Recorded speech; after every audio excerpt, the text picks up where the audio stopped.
And I'm live. Greetings once again, and welcome to Act One. That's the name of my YouTube channel, a Canadian take on news events. I'm your host, Gordy Canuck. That's my internet sobriquet, otherwise known as Gordon Causey. It's my real name. 59-year-old, born in 1966, resident of southeastern Ontario.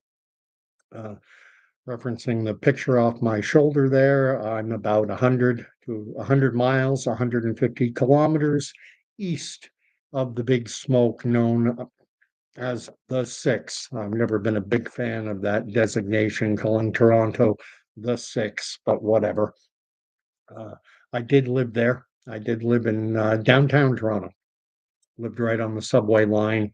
Oh, we're going back to the 90s when I last lived in Toronto. Ex-military, posted to places like Kingston, Saint Jean sur Richelieu, Quebec, here, Trenton, and since 2015 have been a resident of a little small town in southeastern Ontario, Northumberland County, a farming area dominated by apple trees. Apple orchards are ubiquitous here. I love big words, ubiquitous. This means they're everywhere. And you're watching my miserable, pathetic little YouTube station. Uh, Very raw, no production values, no expensive equipment, a cheap laptop with a built-in mic and camera like they all have. No green screen, no flashy graphics, none of that. Very bare bones basic. I like it that way. And if you like it, if you like the content I put forward, you're welcome to subscribe to the channel. And the YouTube space is very crowded. It's tough to elbow your way in. Uh, the more subscriptions you get, that helps the algorithms, helps promote your content. Likewise, the thumbs up help and comments. Love hearing where people are from, where you're encountering me from. Is it another part of Canada, the United States, somewhere else in the world? I have viewers, a lot of Americans, a lot of Canadians. I've got some Europeans. So let me know either if you're not on the live chat, if you're watching this on replay, let me know down in the comments, and also let me know what you think about the subject matter. I'm always open to suggestions about what you think a Canadian take on news events should discuss. Tonight, I wanted to talk about the AfD party in Germany. And AfD, for those unaware, stands for Alternative for Deutschland. And Deutschland, of course, is how you say Germany in Deutsche. Deutsch is the German word for German, and Deutschland is the German word for Germany. So you can call it the Alternative for Deutschland Party or the Alternative for Germany Party. Pick whichever one you like. And what has happened in the last, I believe, 2 weeks, 14 days, there have now been a total, it was recently 6 and has now climbed to 7 candidates running in local elections for the AfD party have are no longer among the living. And cause of death, I think one was kidney failure or kidney disease, a sudden onset of kidney disease. They're all being described as very sudden deaths. Typically, someone who's in terminal condition and is expecting, is not in good health. That type of individual typically tends not to run in to contest an election of any shape, size, or description. And I believe it's in the industrial northeastern part of Germany where they are slated to have local elections, and there are about 400 plus ridings, districts that are being contested. And this AfD party, which is surging apparently, by all reports, surging in the polls because of their stance on immigration and a desire to limit the number of immigrants coming into Germany, to put to move away from what we've seen in much of the Western world, this idea of wide open immigration. And I've talked about this many times. Overpopulation is thought by many to be a massive challenge facing the world, that there are too many people consuming too many goods, consuming too many resources, and that something drastic has to be done. But when you look at the overpopulation side, 8+ billion on the planet, it's not the Western world that is driving the problem of overpopulation. It is the third world, the developing world. That's where the problem comes from, because their birth rates, their fertility rates are through the roof. Whereas in countries like Germany, the birth rate, fertility rate isn't even sufficient to replace those dying. So, without immigration, Western nations would their populations would be in decline. But instead, we see countries like my native Canada. It wasn't too long ago, 12 years ago, Canada's population was 30, 31, 32 million, in around there. And we're growing in leaps and bounds. We're over 40 million now, but it's not because of natural population growth. It's not because so many kids are being born here that the population is growing like it did during the post-war baby boom, which started around 1946 and ran for 15 or so years. At the end of World War II, there was this massive baby boom, and Canada grew substantially, but in a natural fashion through natural childbirth. The population growth that a country like Canada is experiencing now is not because of a lot of children being born. It's because of literally massive levels of immigration, literally millions of people being allowed into the country each year. And quite often, when the mainstream media frames it, what they have a tendency to do is to focus in on one specific class of immigrants. It might be students, and they might talk about the number of students coming in, or they might talk about the number of what they call temporary foreign workers, or they might talk about family reunification, or they might talk about asylum seekers. There have got to be at least 7 or 8 different categories of immigrant that coming into Canada. And when the media reports on it, and the numbers they give you are typically only for one specific category, one specific class. Temporary foreign workers, we're limiting the number of temporary foreign workers, or the number of students. Well, what about asylum seekers? What about family reunification? What about all the other categories? Well, we're not talking about those. And what you have is a net cumulative increase, and you're seeing 1 to 2 million people coming into Canada each and every year. And that's been going on for some time, stretching back to when Justin Trudeau was the Prime Minister of Canada. I don't see much in the way of engagement right now. It strikes me that my channel, I don't know whether I'm being throttled, suppressed.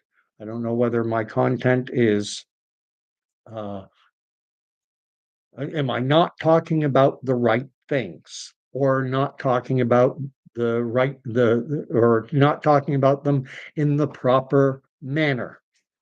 Or I equally have to acknowledge, hey, maybe my content just isn't that engaging. What do you think? If you come across my content, I would love to hear your thoughts on the matter. And I am open always to um, to criticism, constructive criticism. That was the word I was looking for. Not critical criticism, but constructive criticism.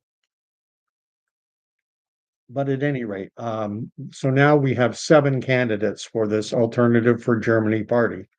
Um, Identified mostly in the mainstream legacy media, they will refer to the AfD as being an alt-right or extremist right um, political party, political movement. And 7 candidates have died, and the mainstream is treating this as, oh well, stuff happens, things happen. But it strikes me as something of an extreme statistical anomaly to think that 7 candidates only from one particular political party could all suddenly and unexpectedly, you know what, just a week or two before a key municipal elections.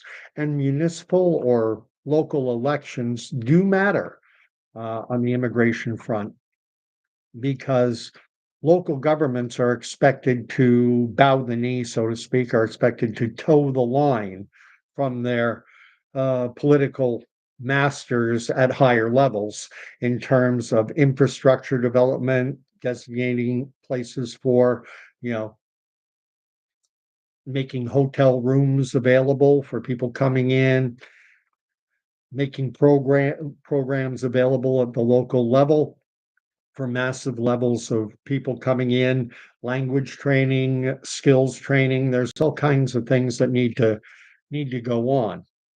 And this is just, there are so many things happening as I if you read the description of the video. I mean, there are so many things going on in the world right now that it's hard to focus in on any one specific thing. And I tend to view this as being by design. We're being overwhelmed, and it also strikes me that there is perhaps a hope on the part of those behind what I consider to be globalist agendas. And they're hoping for to elicit a certain type of reaction. They're hoping to spur backlash to their agendas. Um, and then, if they get the response they want, then that would justify uh, a severe counter response and maybe accelerate their moves toward what I consider to be, something of a Orwellian Brave New World. I'm going to mix metaphors, mix books there. Aldous Huxley wrote the famous novel Brave New World. Orwell, of course, wrote the seminal novel 1984. And I think there are elements of both at play here that we're experiencing. Um, I can't imagine in Canada, we just had an election on April 28th. Uh, the Liberals managed to win another minority, their third consecutive minority, and their fourth consecutive election victory. And there were 343 ridings, electoral districts that were up for grabs. And so in each of those 343 ridings, there was a conservative candidate and a liberal candidate. Now, imagine if we were in a situation where all of a sudden 7 conservative candidates suddenly and unexpectedly went to their great reward just a week or two before the election. What are the chances of something like that happening where it's just one specific party being impacted? And again, I think this is beyond being a statistical anomaly. I've heard it described as being a statistical impossibility for it to happen by random chance. The individuals who have died, again, there are 7 of them. I believe the eldest, the most elderly of them, was in and around 80 years of age. I think it was 80 or 81, 82, either 80 or early 80s. Uh, there was another one in their 70s, but I believe 4 or 5 of them are only in their 50s. And that's something of political prime time, if you will. A lot of people get into the political game, especially at the local level. They do it later in life after they've established themselves career-wise in their communities. They've developed a name, they've developed a reputation, and then they decide, okay, now I'm going to enter the political fray. And so it's just, I find it mind blowing that could, so many from one specific singular party could all of a sudden, unexpectedly, sudden and unexpected, leave this, shed their mortal coils. It's said that YouTube has uh, bots and algorithms that seek out certain phrases And so, rather, unalive is a popular thing to say rather than to use a word that starts with the letter K or DIED or whatever. And I'm trying to play that game a little bit, even though I hate it. But I still have people coming out and in. If anyone wants to fill in the live chat, you're most welcome. There are other things to talk about as well that I see as part and parcel of a broader agenda. And the broader agenda right now, I think, is just overwhelmed the senses of people living in the Western developed world to the point where we can't deal with anything. And I talked about it in yesterday's video about the fact that out in Edgewood, British Columbia, just outside of this little town called Edgewood, British Columbia, where um, any day now they're expecting the Canadian Food Inspection Agency to descend upon the Universal Ostrich Farm and to euthanize 400 odd what are reportedly hale and hearty, healthy young ostriches. Get them out. And the rationale behind this cull is that this herd of ostriches back 8 or 9 months ago, forget exactly, I think it was over the winter months, they had become exposed to some form of viral pathogen, H5N1, bird flu, avian flu, call it what you want. And as I understand it, it did result in the loss of 60, somewhere in the neighborhood of 60, 70 birds, ostriches. But I have trouble calling an ostrich a bird. In my mind, birds fly, and everyone knows ostriches are a flightless bird, but regardless, I think it's accurate to call them birds. I just have a problem with it. That 60, 70 or so ostriches did succumb to this viral pathogen that infected them. However, the remaining birds, in around 400, are all reportedly perfectly fine and healthy and doing well. And the suspicion amongst many is that, well, they obviously have built up immunity to H5N1, to this bird flu. So there's no, maybe one of the arguments is maybe we can learn from them. Maybe we can test them. Maybe we can find out what antibodies they have. Maybe we could even reproduce these antibodies and use it to inoculate other populations. Maybe this will help us combat H5N1 and ensure that it doesn't become a global pathogen. But the response of the Canadian Food Inspection Agency is our mandate is to protect the Canadian food supply, and this represents a potential threat. What if these birds, these ostriches, these 400 healthy birds, what if they're carrying a mutated strain of H5N1 that could then be passed on to a wild bird, a goose or I don't know, what, a robin, goodness knows, a crow, some other bird comes into contact with the ostriches, then that bird gets infected, is not immune, flies off to another farm somewhere and infects chickens. And then we have, and we have seen in Canada and the US mass cullings of poultry, in particular, I think almost exclusively chickens have been, by the millions, have been culled. And typically it's based on, as I understand it, there'll be a chicken farm with goodness knows how many chickens they have, thousands, tens of thousands, hundreds of thousands, whatever the number is. And uh, one bird, two birds test positive for H5N1 or bird flu. And then, well, we got to wipe out the whole thing. We got to wipe out the whole thing. We have to take a sledgehammer to this. So it strikes me that, if you find out that one tree in a forest is suffering from Dutch elm disease, do you then burn the entire forest to the ground? Open question. Open question. Burn the whole thing down because we've got to eradicate Dutch elm disease.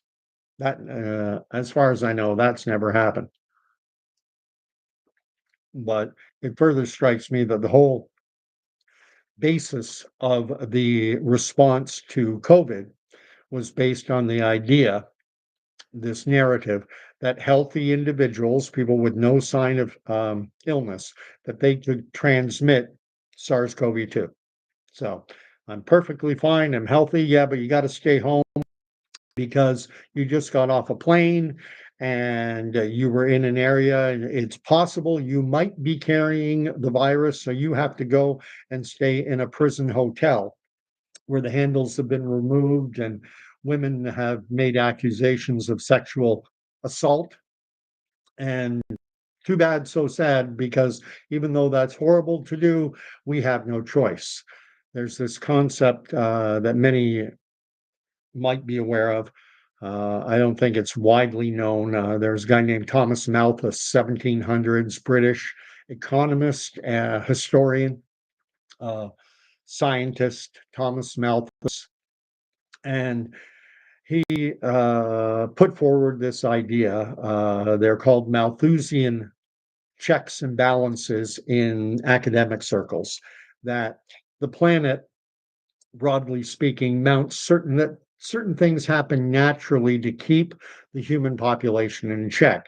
Things like war, things like famine, things like disease keep a check on the human population. But it also spawned talk of something that is often referred to as lifeboat ethics. And if you've never heard of lifeboat ethics, imagine you have a lifeboat and the maximum capacity of that lifeboat is, we'll say, 15 people, but you have 20 on the lifeboat and it is sinking. It's going below the water line. What are you going to do? And the idea behind lifeboat ethics is that you have to, in order to save the maximum number of people, that there needs to be a sacrifice of five individuals have to be thrown into the icy Atlantic in order for 15 people to live. And that was kind of the rationale that I saw being played out during the COVID era. Because during the COVID era, we had the abused being told that they had to shelter in place with their abusers. That's heinous, to tell an individual who's being abused that you have to stay in the house with your abuser, and we are going to declare the production, sale, distribution of alcohol essential.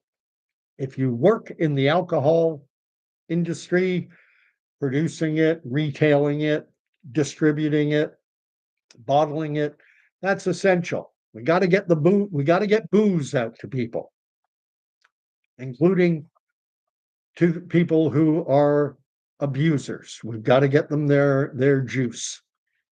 And this I don't those who bought into the narrative, those who went along with everything, had a tendency, I think, just to put on huge blinders, all they could see, because they were buried watching the mainstream media coverage of everything COVID.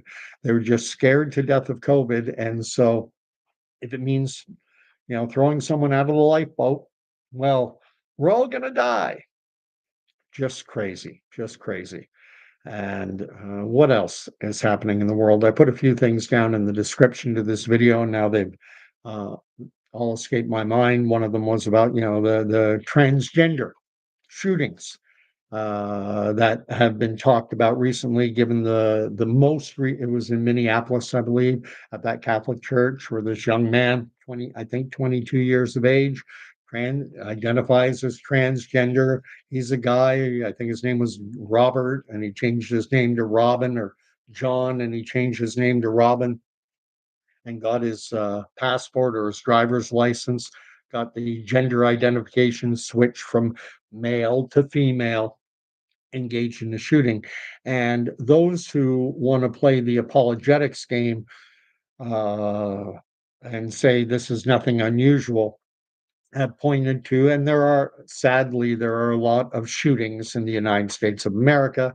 And overwhelmingly, from what I understand and everything I'm seeing, it's not transgender individuals. However, individuals, transgender, this idea of, and when we talk about shootings, when we're talking about incidents like what happened in Minneapolis, uh, I'm not aware of in any case where a female has been engaged in a mass event like what happened in Minneapolis. I believe it's all of them have, whether it's Sandy Hook, Columbine, this one in Minnesota, any of them, that it's always male. And to my mind, there is no such thing as transgender. There is no such thing. You're either born a male or a female. There is a very rare condition, like less than 1/10 of the population, who have a chromosomal abnormality, anomaly. And so rather than being XX or XY, the genetics somehow get mixed up. That's less than 1/10 of 1%. We're talking an incredibly small percentage of the population. And for those individuals, and this, when you have these messed up chromosomes, I've spoken on my channel before about something called Swyer syndrome, and you can look it up, Swyer, Swyer syndrome. And what happens is an individual with Swyer, with this syndrome, named after the guy who first discovered it, and they gave it his name. Uh, what happens is an individual is born X and Y. They have an X and a Y chromosome, so that should mean male. However, for whatever reason, I'm not a evolutionary biologist, or I don't have a PhD in genetics, but for whatever reason, the Y chromosome, which would is what makes you a man or male, it doesn't do its job. It is defective. So when a child is born, they do not have male sexual organs. They look down when a baby is born, the doctor, the OBGYN, or who's ever delivering the baby comes out, they look south of the equator, penis boy, vagina girl. Well, they look down, there's no penis, it's a vagina. So they say, you have a girl.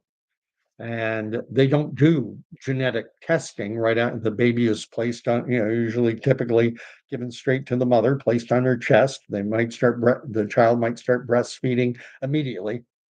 They don't do genetic testing. Vagina girl, penis boy. And so uh, what happens is parents are told you have a little girl, they go home with the child, they paint the room pink, they put her in dresses, they give her dolls, and she grows up as a girl. And no one knows any different.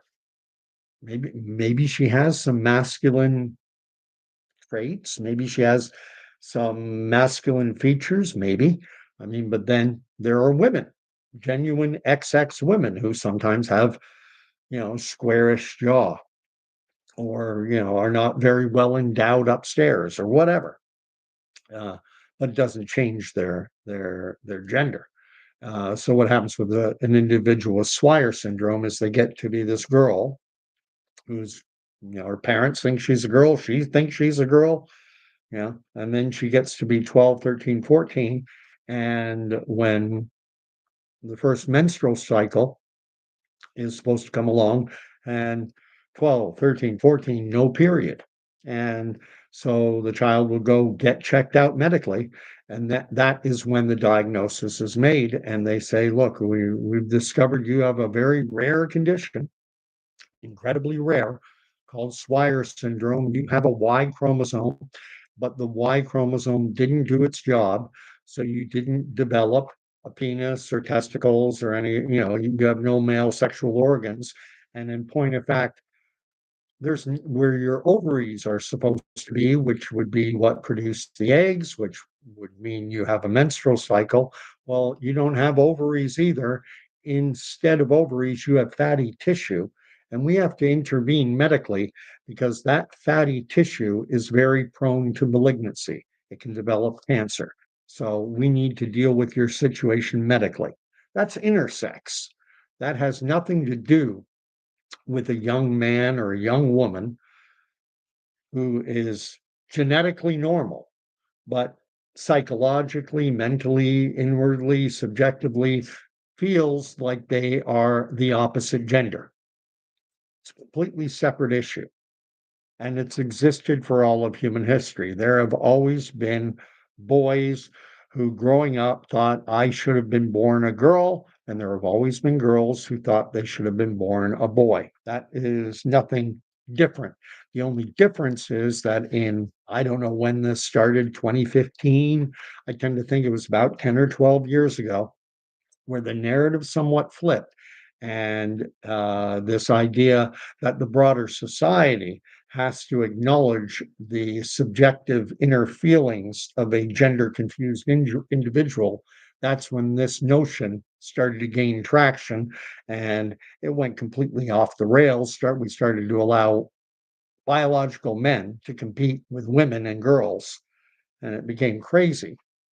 And if you push back on it, if you push back on it, if you they now say that anyone who holds to quote unquote traditional values, that this is an example of someone who is an extremist. Well, he holds to traditional values, so he's an extremist. It's like, what? When did this idea of espousing or holding to traditional values start to be considered the extreme? Uh, in terms getting back to AfD, this Alternative for Germany party that wants to severely curtail the amount of immigration coming into Germany. Uh, they want to take it back to years past, and I always try to look at things from my context. I am Canadian, uh, born 1966 in Port Colborne, Ontario. If you're unfamiliar, that's Welland County out by Niagara Falls, Crystal Beach area. My family, when I was born, we lived in a little tiny dot. You can't even find it on most maps, called Ridgeway. But I was born in a neighboring town called Port Colborne. That's where the hospital was. So that's what's on my birth certificate. And I tend to approach things from a Canadian perspective. And uh, they try and stick this label extremist on anyone who is opposed to massive levels of immigration. And well, who else in our past history was opposed to mass levels of immigration? There were much more stringent and severe controls on the level of immigration as recently as Pierre Elliott Trudeau. Pierre Elliott Trudeau, father to our most recent prime minister before Carney, Justin Trudeau. There was nowhere near the level of immigration we're seeing now. It was nowhere near that level when Brian Mulroney was prime minister, or when Pierre Trudeau was prime minister, or Lester B. Pearson, or John Diefenbaker, or Louis Saint Laurent, or Wilfrid Laurier, going back through. So are all all of Canada's prime ministers prior to Justin Trudeau all of a sudden now extreme right wing alt right ideologues? Give me a break. Just want to go back. I'm one who advocates that Canada, absolutely, yes, immigration, we need it. We need immigration in this country. And the reason we need it is because the baby boom population is now on the front end of the baby boom population is now moving into their 80s. They've reached the end of natural life expectancy. And because Canada's educational system puts such a focus on the liberal arts, things like what I studied, political science, humanities, or entering the legal profession, or becoming a historian or an English major. What Canada, we have a dearth of people who can, carpenters, welders, more masons, stone masonry, brick masonry, plumbing, the trades. We have a severe shortage of skilled tradespeople in this country. And so we do need to backfill. We do need to backfill to a degree, and we need to be bringing in the people with the skills that Canada needs. Not we we cannot solve little Canada with our population of now 40 million. We cannot solve the world's problems. Nancy has shown up. And then now she is updating me because I first came across this story last night, yesterday, after doing my live video. I came across a video and they said it was 6. Then today I see it was 7, and now, Eat Me is saying that it is now 8 members of the AfD, again, Alternative for Deutschland, Alternative for Germany party, dying suddenly. Some supposedly, uh Huh, huh. She makes a reference to someone who decides to take matters into their own hands. She's calling it being Epstein or Epsteining themselves. And personally, I don't believe that Jeffrey Epstein himself. My own view on that is that the body that they took out of that cell, that it was not Jeffrey Epstein. I think that was a plant. And it would not surprise me if Jeffrey Epstein, I don't know how old he would be now. I'm guessing he'd be somewhere around 70 plus, but I I suspect he's still alive. That's my own personal view. I'll never be able to substantiate it. I'll never be able to prove it, but regardless, that's what I think. Uh, Others due to illness. Is it true? We'll need to dig into it if it is. I've heard kidney disease, kidney failure, that someone had a sudden onset of kidney disease. Uh, I've heard heart attack. That's another one. I've heard natural causes, no real specific reason given, just under this massive rubric of natural causes. They were old and they wore out, and I think that was for an individual in their 50s, which worries me because I'm at the end of my 50s. I'm not worried, but uh, amazing if it is 8. And the fact that it's all members of the same political party, getting back to what I said earlier, 343 riding elections taking place in Canada April 28th. Imagine if 7 or 8 only conservative candidates just all of a sudden, disappeared. That would be it strains credulity to think that it would be that specific. Uh, and then Amy goes on to say, how convenient for the leftists, no kidding, especially considering that the election is, I think it's a week or so away, and mail-in ballots have already been cast. So into these individuals who are no longer among the living, their names will be on ballots that have been sent in. So now it's almost like you have to redo the entire election. And crazy, crazy times. And let's go down the conspiratorial rabbit hole. Let's say that these individuals were targeted. Why? Because they are pushing back against, the suspicion would be that they are pushing back against an agenda that calls upon Germany, like country, like Canada, like the United States when Biden was president, like Britain right now under Starmer, like France under Macron. Germany has pretty much a wide open immigration policy. And German identity is basically being overrun. How does the country maintain its cultural identity? I think it's instructive to look at what happened to North America's indigenous population when Europeans first came over here. And now some have referred to it. I even think the courts have referred to it in Canada. It's been referred to as a cultural genocide. We basically eliminated Native North American culture, and it was simply a game of numbers. The Europeans coming in just marginalized and made the indigenous First Nations population irrelevant in the broader culture. And that's happening in Germany, it's happening in France, it's happening in Great Britain, and it's certainly happening in Canada. Uh, Now, I'm somewhat inoculated from it because I live out in the boonies, small little town, but my little town is growing significantly.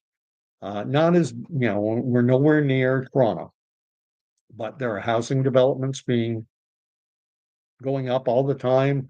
There's some just, within a kilometer. There've got to be 3 or 4 housing projects going up. There's a rather large one taking place, on the outskirts of town. They're putting up a Hilton hotel in my little town of Brighton, Ontario.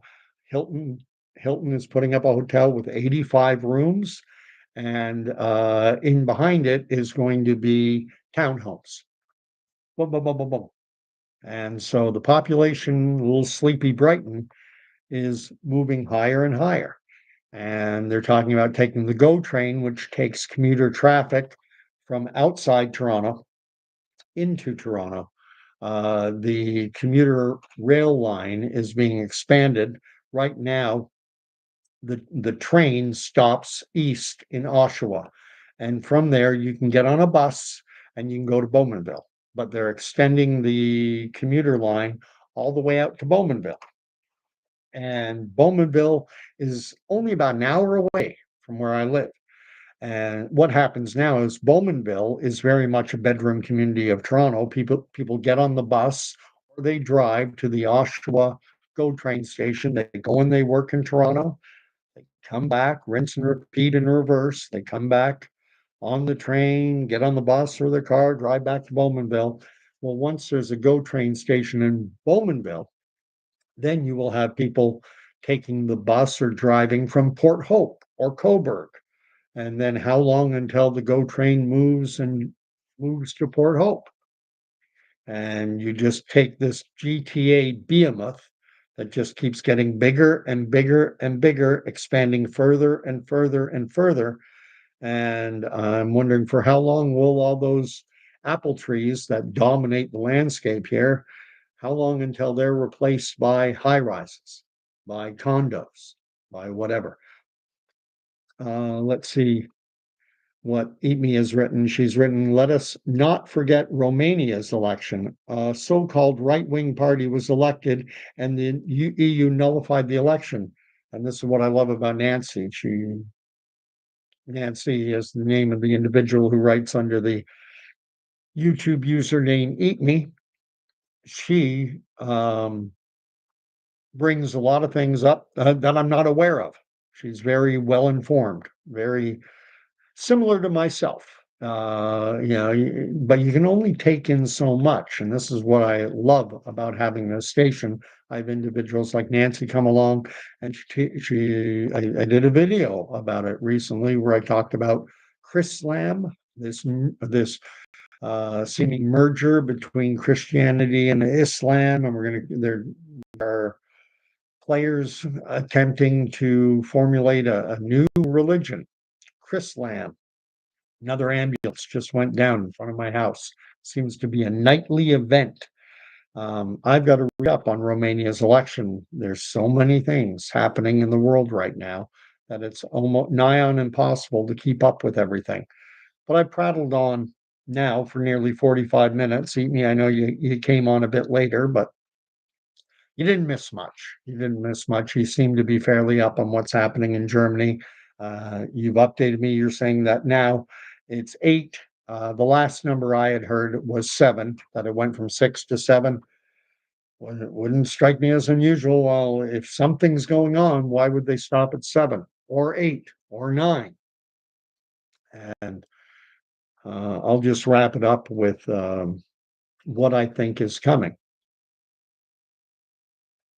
I think a lot of this is by design, and that the intention or the hope is that those who are resisting the globalist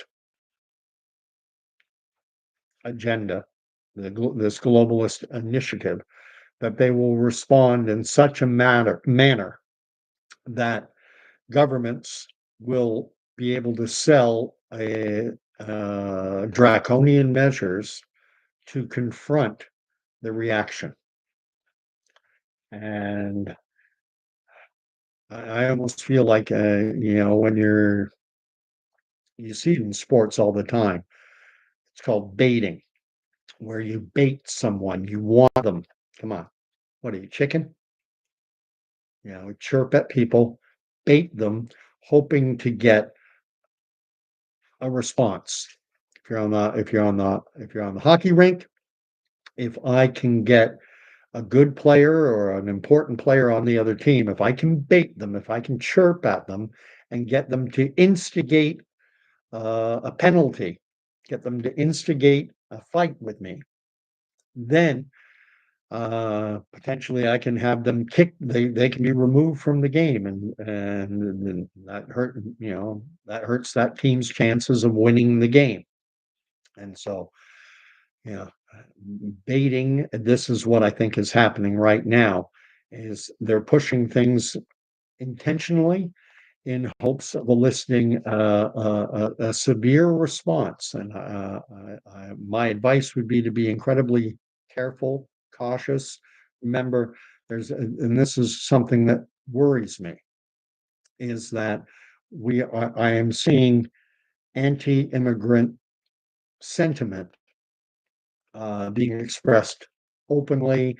And how do you stop it from going to the next level? How do you, yeah, I'm seeing it when we talk about Tim Hortons. Tim Hortons is something of a Canadian institution. It's not even a Canadian-owned company anymore, but regardless, it's seen as being emblematic of Canada. What do Canadians do? We go to Timmy's.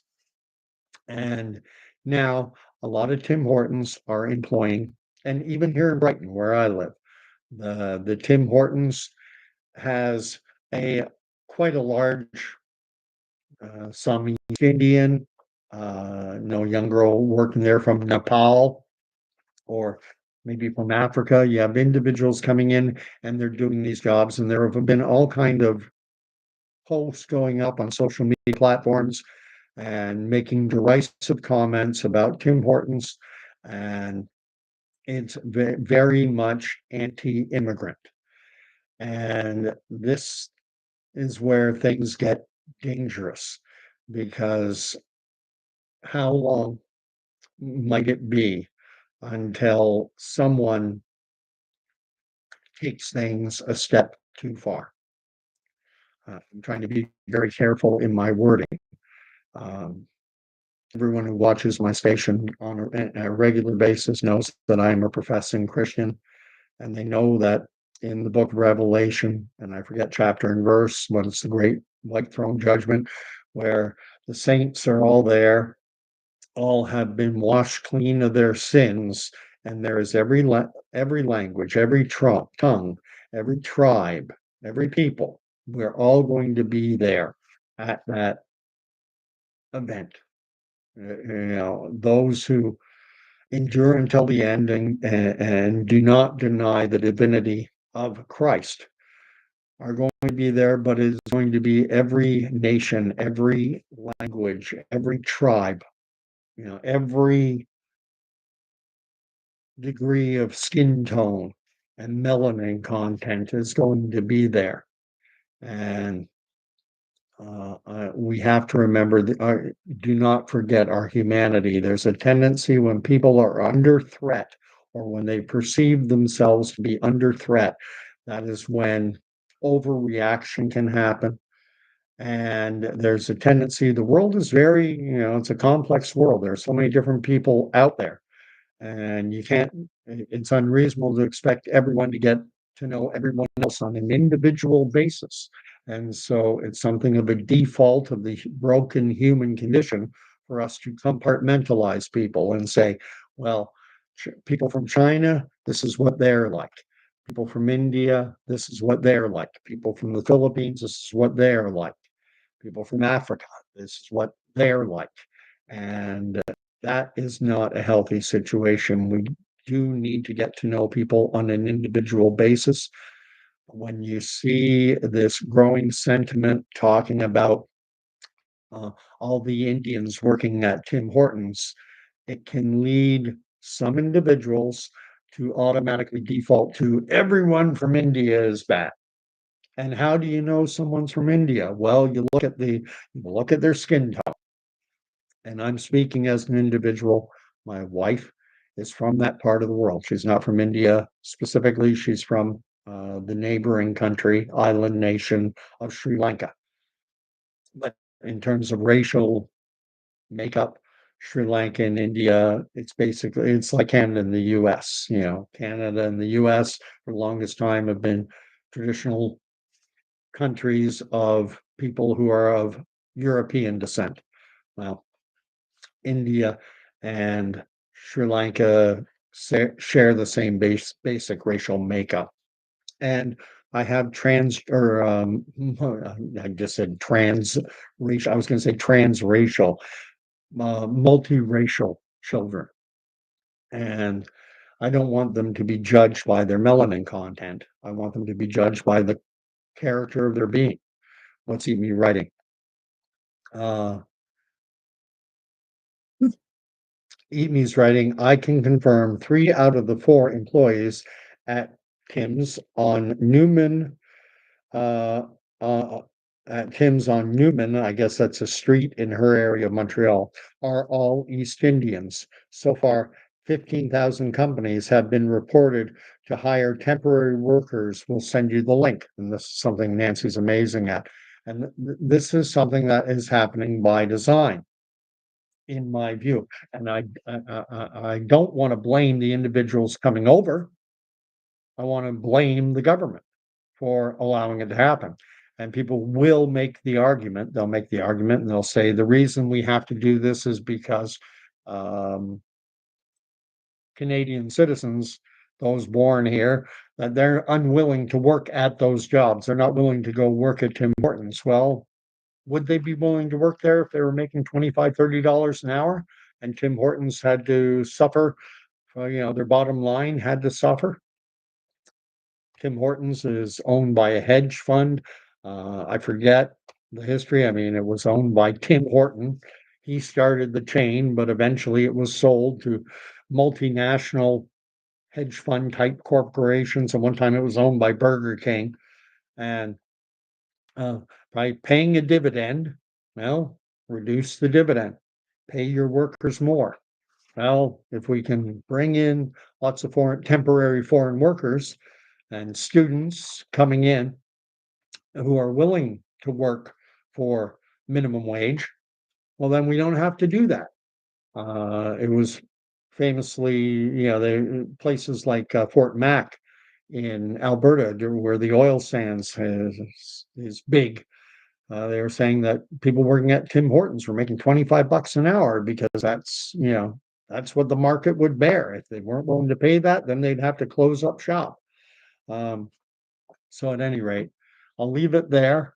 Um, like I said earlier, I'm going to start doing more regular videos, hopefully start to build the channel back up. Kind of stalled around the 1,200 mark in terms of my subscriber base. I'm reading now that channels such as my own that are very quote unquote raw and don't have a lot of production value, that there is a movement. People are gravitating toward content that isn't all, you know, high production value, that isn't all great lighting, that isn't like the Jordan Petersons, the Joe Rogans, the what's that other guy, PFD or whatever his name is, these, you know, unredacted, or trying to think of all the different ones. There are just too many, Dave Rubin, et cetera, et cetera. Is there's a tendency now, and I hope it continues because it would mean that I'll be able to, you know, push my way into this crowded YouTube space a little more effectively if people start to gravitate toward content such as my own, bare bones, basic, no microphone, no professional lighting, no fancy backdrop, green screen technology, no, great graphics and everything like that, massive internet connection, like my own dedicated fiber optic line or T1, crazy. Um, And oh, yes, and I did read about this. Eat Me is writing about, in the meantime, a family of Americans were kicked out of Canada. And some of the kids, I think they had 5 kids, 4 or 5 kids, and a number of the children were born or naturalized Canadian citizens. They were born in Canada and they were kicked out. Now, there was talk that they might be appealing it. I don't know if I haven't, I read the initial stories about this family being kicked out, told they have to return or go back. The parents have to go back to the United States, and so they have to take their kids, obviously, irrespective of the fact that, some or all of the kids were born in Canada.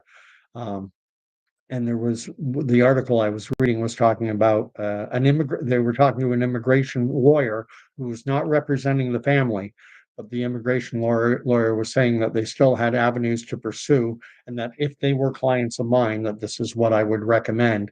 And this immigration lawyer seemed to suggest that all perhaps is not lost, and that maybe they can, because they've been in Canada for like 15 years. It's a long, long time, and yet if they had, if they had come from a different part of the world, would the same type of measure be played out on them?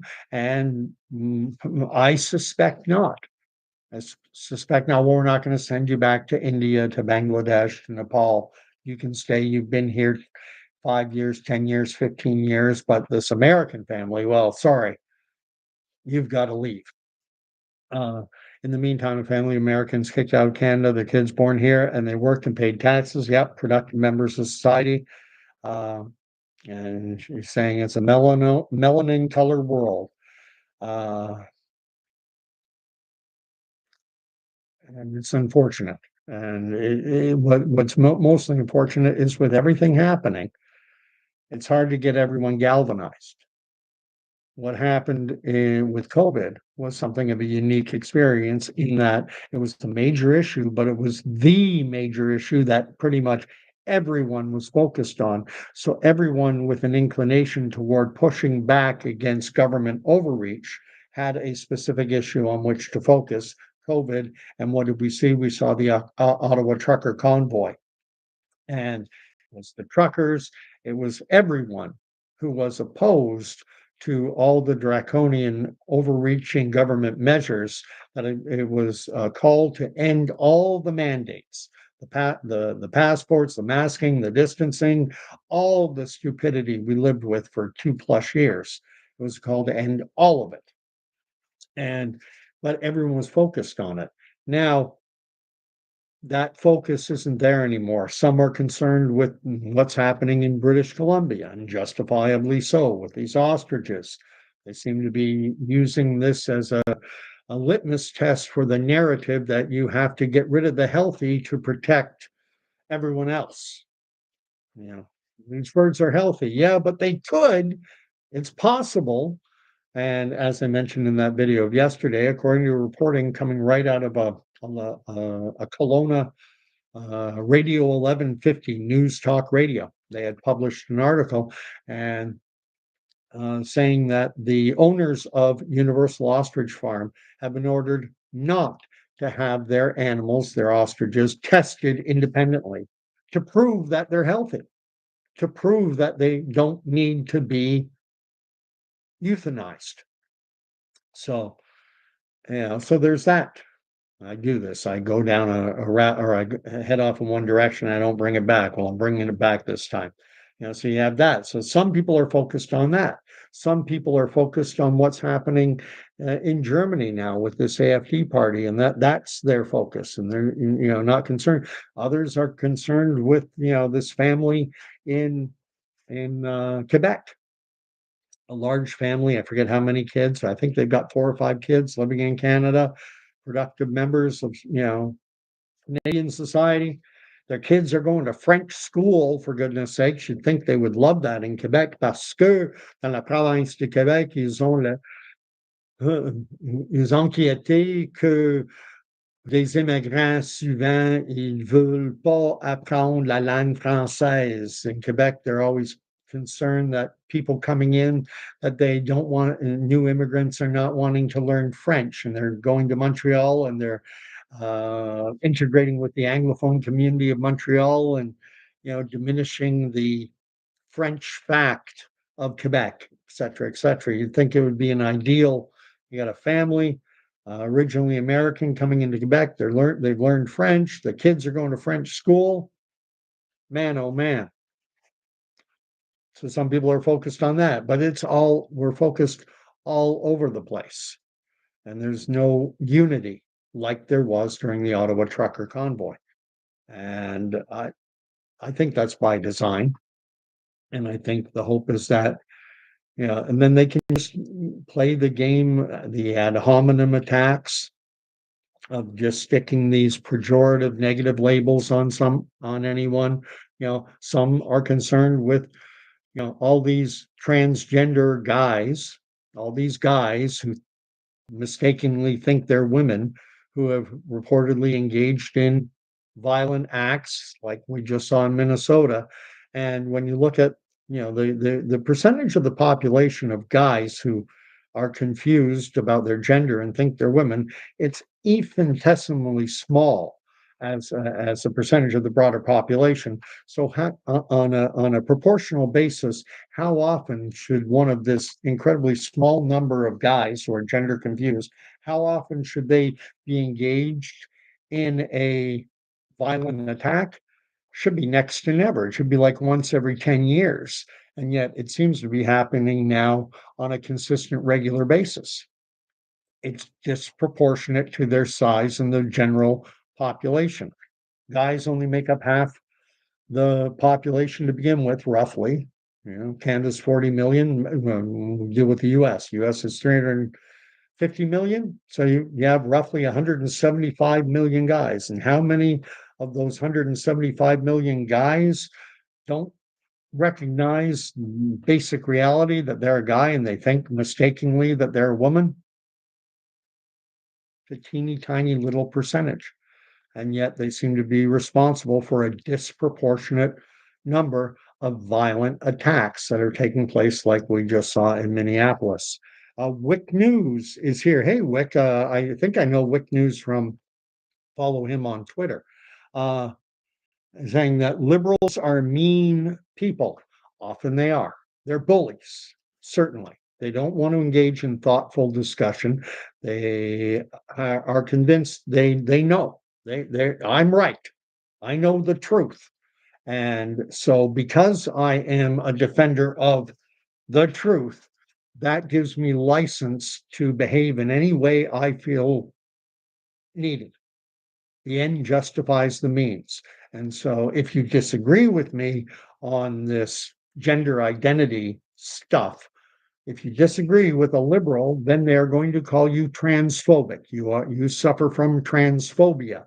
A phobia? Really? You think I have an irrational level of fear because some guy wants to wear a dress and wants me to call him she and her instead of what he is, he and him? You think I'm irrationally afraid of this? No, I'm not irrational. I've known individuals. I have worked with individuals recently. I worked with a young woman who wanted to be identified as a male. I don't wish to be unkind. So I would just always, in my interactions with this individual, I would use their name. But if I was talking about this individual, I always referred to her as she. Well, I was talking to so and so. I won't say her name, her dead name, what they referred to in that little community of, they refer to it as dead name. Her dead name was Brenda. And when I talked about Brenda, I said, well, I was talking to her and she told me this. And I had people say to me, you know, so and so does not identify, da da da. And I went, I don't care. If she wants to join a circus, she's welcome to. I don't have to buy a ticket to it. And Eat Me is asking, what do you call a broke woke who wants to transition? Transaction declined. Good joke. And Eat Me is saying, greetings to Wick News. Wick News, you can follow him on Twitter. It's got a good account and it's a lot of thought-provoking content, although I'm not on Twitter as much as I used to be, and I've never been on Twitter a lot. I don't like what Twitter has become, where now everything's about becoming verified and paying. They want to create revenue streams. And so if you want to be, you know, something of a social media influencer on Twitter, Well, you better pay up. And I don't want to get into that game. I hate the financial aspect of social media. I think social media should just be the marketplace of ideas, but money creeps into everything. So anyway, God bless. Thank you for watching. Again, I'll I'll end my video the way I like to end all my videos. May the Lord bless and keep you. May the Lord God Almighty, creator of all things, may he make his face to shine upon you, and may the Lord God grant you peace. And I'm here to tell you, you can find it. You can find it. And remember that Jesus is the Prince of Peace. And with all the craziness in this world, I know there's going to be an inclination amongst some to want to respond in ways that are not peaceful. And that's why I think it is so important that people get into a relationship with Christ, because Jesus is the Prince of Peace. And you have to remember, even his own followers, as he was being taken away, Peter, the same Peter, Simon Peter, who had jumped out of the boat, if it is you, Lord, bid me come. And, it is I. And Peter, bold, jumped right out of that boat. Peter's the one who said, you are the Christ, you are the Son of the living God. And Jesus said, that answer did not come from you, but was revealed to you by my Father in heaven. This same Simon Peter, so on fire in his love and his desire to follow the Prince of Peace, when Jesus was being taken away, pulled out a sword and cut off the ear of one of the Sadducees, or one of Caiaphas's guards that were taking him away, and sliced off his ear. But remember how Jesus responded. He who lives by the sword shall die by the sword. And Jesus restored the man's ear. And I think that should be a reminder to Christians, especially, and to those who don't know Christ, about the importance of getting into relationship with Christ. Is that we're reaching points, and I think they're coming. And, for fangs, I think this is going to get worse and worse. Is that there will be an inclination of some to respond as Peter did, and to want to pull out your sword. Well, put it away. It's not our battle. Danny, who's always on my streams but isn't here tonight, always quotes from Ephesians, that reminder from Paul's letter. So these are Paul's words written to the church of Ephesus, that this isn't a battle. This is not a battle of flesh and blood, but it's a spiritual battle, something in the heavenly realms. And I forget the exact chapter and verse. I'm horrible at that.